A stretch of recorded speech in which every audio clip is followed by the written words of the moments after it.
a record needle settles in, and the room goes soft around the edges.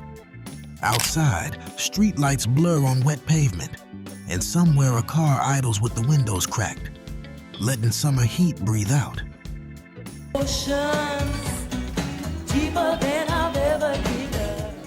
R&B grew up in moments like that. Jukebox choices, kitchen dancing, porch speakers, late nights when the day finally loosened its grip.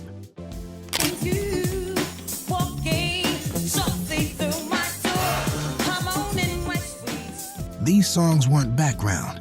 They held people together through love, pressure, pride, and the quiet parts nobody said out loud. And by the end, you'll feel how the newest sound still carries the oldest heartbeat. Before R&B, blues, jazz, gospel, and the Great Migration.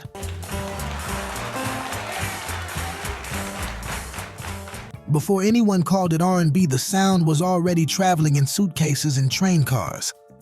As black families moved north and west during the Great Migration, the music moved too, trading front porch quiet for city noise.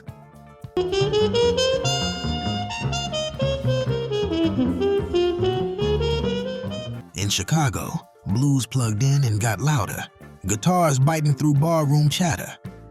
Jazz carried the swing and the sophistication, while gospel kept the lift that made singers reach for the ceiling on one note.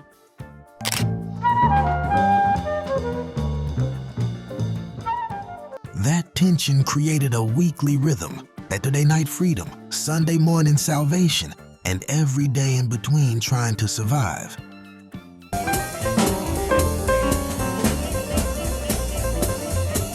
Boogie-woogie piano rolled like wheels on tracks, horn sections learned how to shout, and dancers demanded a beat that stayed steady.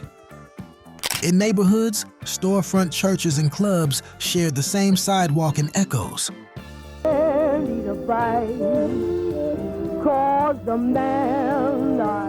By the time radios and jukeboxes started hunting for race records, the ingredients were ready. All the genre needed was a name and a spotlight.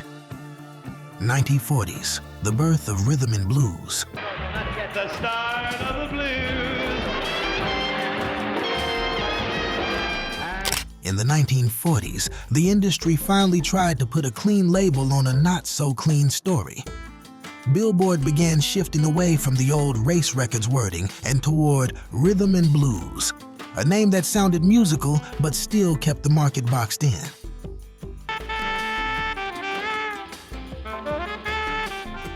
On the ground, the music was anything but polite. Jump blues bands packed dance floors with shouty horns, thumping bass, and sax solos that felt like a siren in the middle of the night. Jukeboxes turned bars into tiny hit factories, and black radio DJs became the unofficial curators of what people moved to after work.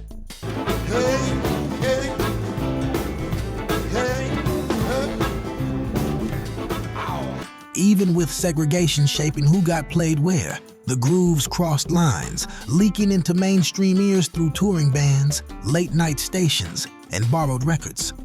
Once the name existed, the scene could explode in public.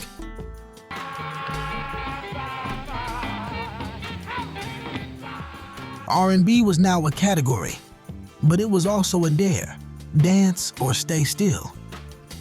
Then the 1950s hit, and R&B went mainstream fast, getting copied and fought over.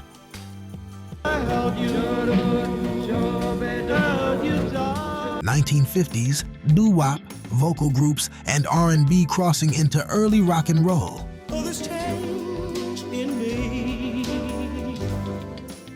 In the 1950s, R&B becomes more vocal group driven and more youth focused. Doo-wop turns harmony into the main instrument.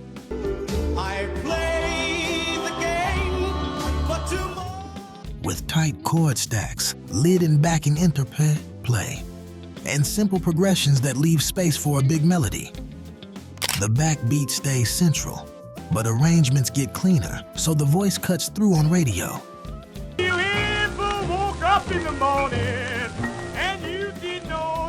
This is also when R&B collides with early rock and roll. The same rhythmic feel and song structures move across audiences, and crossover hits start reshaping charts, touring circuits, and label strategies.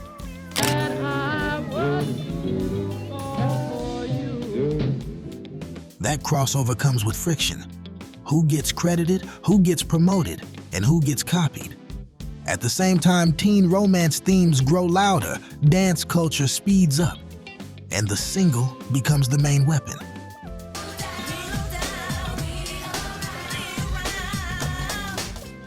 By the end of the decade, R&B is no longer just a community sound. It's a national template.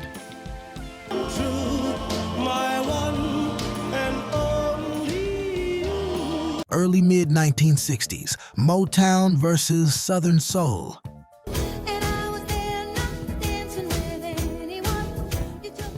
This is where R&B turns into soul, meaning the vocal delivery gets more gospel-coded. Stronger dynamics, bigger phrasing, and emotional peaks that feel like testimony.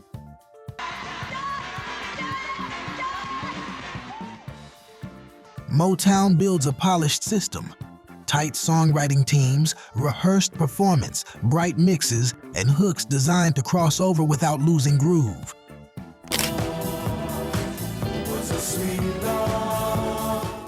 Southern Soul, especially out of Memphis and other hubs, leans rougher and more live sounding. Punchy horns, heavier drums, and singers who sound closer to the room than the radio. As long as you live. The same era also changes the subject matter. Love songs stay, but social pressure is in the air. So confidence, pride, and resilience creep into the writing.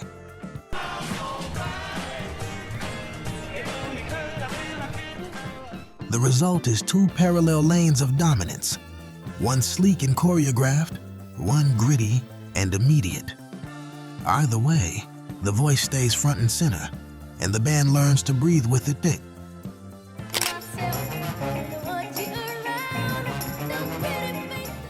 Late 1960s, 1970s, funk, Philly soul, and the album era.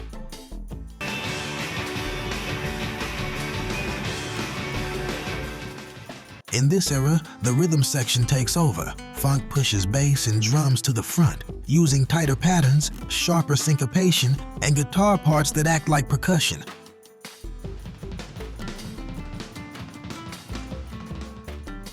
R&B becomes more groove-engineered, built for repetition, breakdowns, and crowd response. At the same time, Philly soul brings the opposite texture. They do. They smile in your face. All the time they want to take your place. Smoother orchestration, strings, refined chord movement, and a dance floor elegance that still keeps the backbeat locked.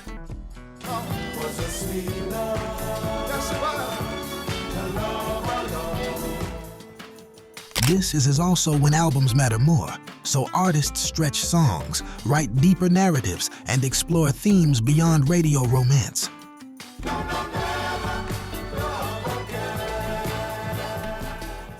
You also start hearing the blueprint for late-night quiet storm R&B. Slower tempos, warmer mixes, intimate vocals, and mood as the main point.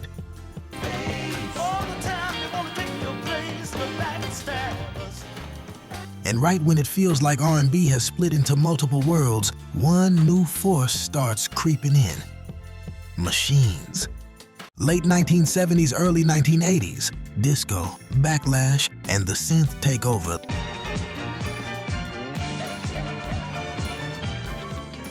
Late 1970s R&B absorbs disco's club logic. Tempos lift, drums go straighter, and arrangements stretch for DJs, extended mixes, and dance floors that want momentum.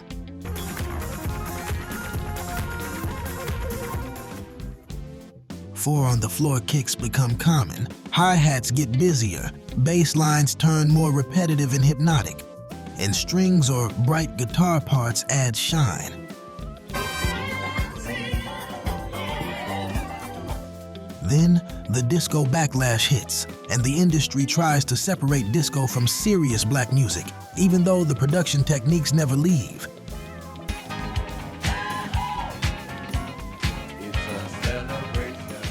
As the 1980s begin, synths and drum machines start replacing large bands. The mix gets cleaner and more controlled, with gated or tight snares, brighter top end, and more consistent low end.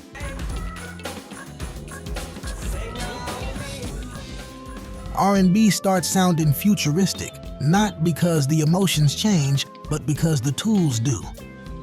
This shift sets up a new power dynamic. The studio becomes an instrument, and the producer becomes a co-star.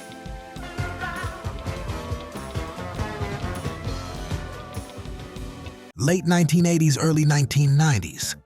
New Jack Swing and the producer era.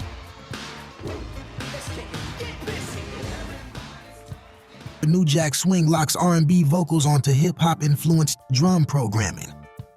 The feel is built from hard snares, swung 16th note patterns, punchy kicks, and short samples or stabs that act like hooks.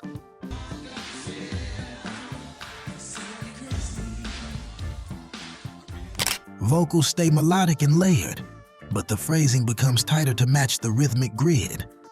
This is where the producer's signature becomes obvious. Specific drum sounds, specific swing, specific mix choices. Song structures also shift toward more immediate payoff, with strong pre-choruses, chant-like refrains, and bridges designed for choreography and radio edits.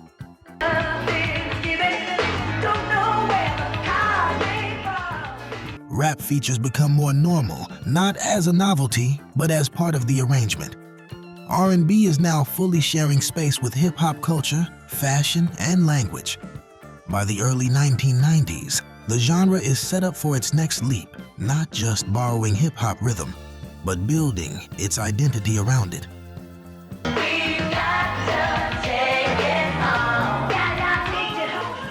Mid-late 1990s, mainstream dominance.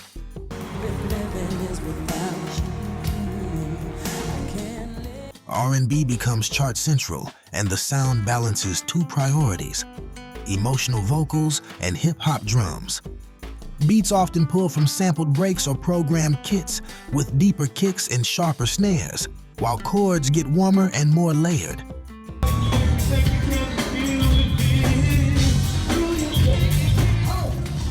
Vocal production gets bigger too. Stacked harmonies, ad-libs, callbacks, and long runs placed like events near the end of a chorus.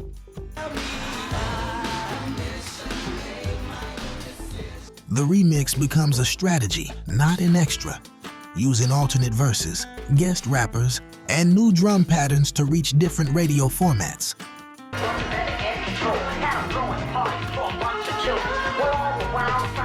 Ballads still exist, but even slow songs start carrying drum textures that feel contemporary.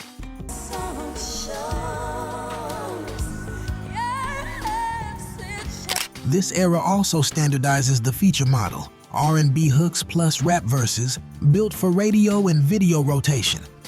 And right as R&B feels untouchable, the next disruption arrives quietly, through downloads and changing attention spans.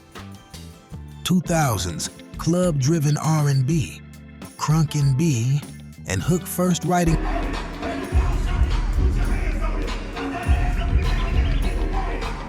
The new millennium hits, and R&B gets louder, tighter, and built for the club. Production shifts toward drum-forward mixes, heavier kicks, sharper snares, bright percussion, and synth bass that reads on car systems and cheap earbuds.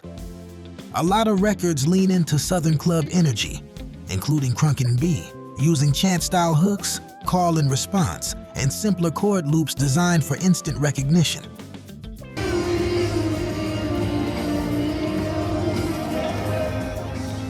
Songwriting gets more modular and punchy. Shorter intros, faster hooks, and cleaner sections for radio edits and replay.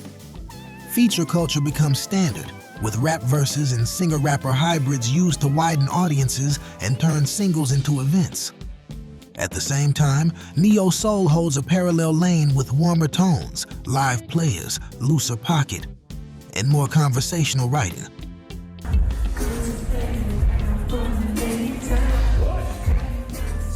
The biggest shift is distribution. Downloads, ringtones, blogs, and early social platforms start competing with radio for discovery, changing what sounds current almost overnight. 2010s. Alt-R&B, trap soul, and streaming as the new gatekeeper.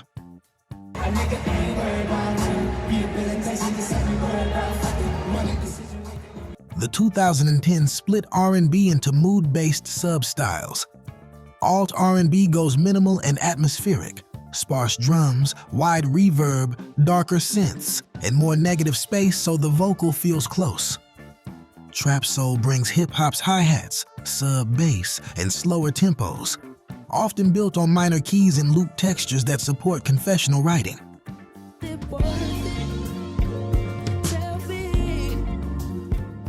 Vocal delivery changes too. Instead of constant big belts, many singers lean into tone, layering, and intimate phrasing, using doubles and harmonies like color. Streaming reshapes the structure. Songs get shorter intros, earlier hooks, and cleaner transitions because skips are a threat. Playlists become the new radio, so R&B is packaged by vibe. Late night, heartbreak, confidence, calm. Genre borders blur further as pop and indie production blends in. By the end of the decade, R&B can describe a vocal approach as much as a strict sound. 2020s now, global R&B, genreless collaboration, and platform-driven hits today. R&B is global and hybrid by default.